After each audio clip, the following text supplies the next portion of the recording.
Umhlonishwa Mvunankhulu Russell Mmiso Dlamini lomuhla ovakashele umnyango wokuconisa timilo kuMathapha lapho khona bekade ayadidisa kabanti ukuthi lo mnyango ume kanjani. Kanti-ke Mvunankhulu bekade yapheketelwa induna yelitiko letemthetho nendzaba temthetho-sisekelo umhlonishwa Mbanenkosi Simelane hambisana naye umphathi womnyango wokuconisa timilo makephindile amakhosini Dlamini.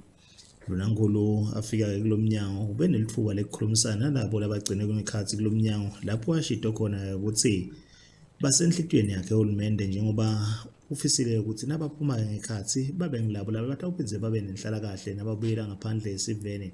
Kanti-ke kuyathukuta ukuthi baphindze banikedwe nemakhono ukuthi bakhone ukudiphilisa nasebangaphandle. Awusiyanivusela bomnakethu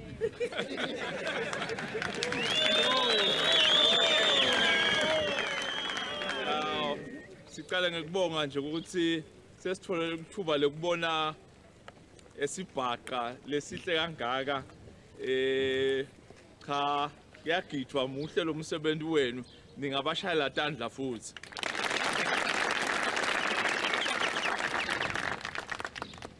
Bekunene bese ke sibonga ukuthi sithole lelithuba lokutonibona.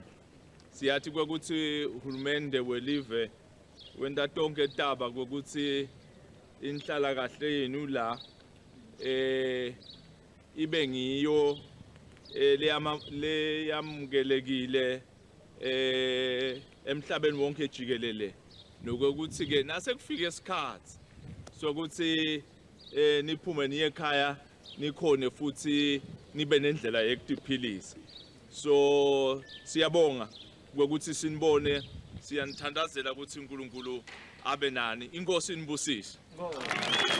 Induna yelitiko letemthetho nendzaba temthetho-sisekelo uMbanenkosi Simelane uthi kubalulekile ukuthi njengoba balapha ngekhathi bachubeke nokuthi inhlalakahle inakekelwe njengoba emalungelo akamhlaba noma tindzaba takamhlaba tikukhutsata lokho. Beta besitakele ngoba abantu uthi mawonile Nkosi yami uvelelwe ngiloko bantu basitakala. Basitakala ngaye beta naye kuJesu. Nkosi wendiwa njani umuntu lobanjwe endana? Bathi ke ukuthi ngesimozisi ushaywa lo muntu ngematshe aze bamletha. Kanti-ke Mvunankhulu uphinze waba nelithuba leyo ukuthi abone ukuthi yini leyo makhono labaniketa wona waphindze banelithuba lekubukela sibhaca lesigidwe ngibo labo labagcinwe ngekhathi kulo mnyango lapho khona abonakaliseke ukuthokota kwakhe lokukhulu njengoba uphinze wabapha nesipho.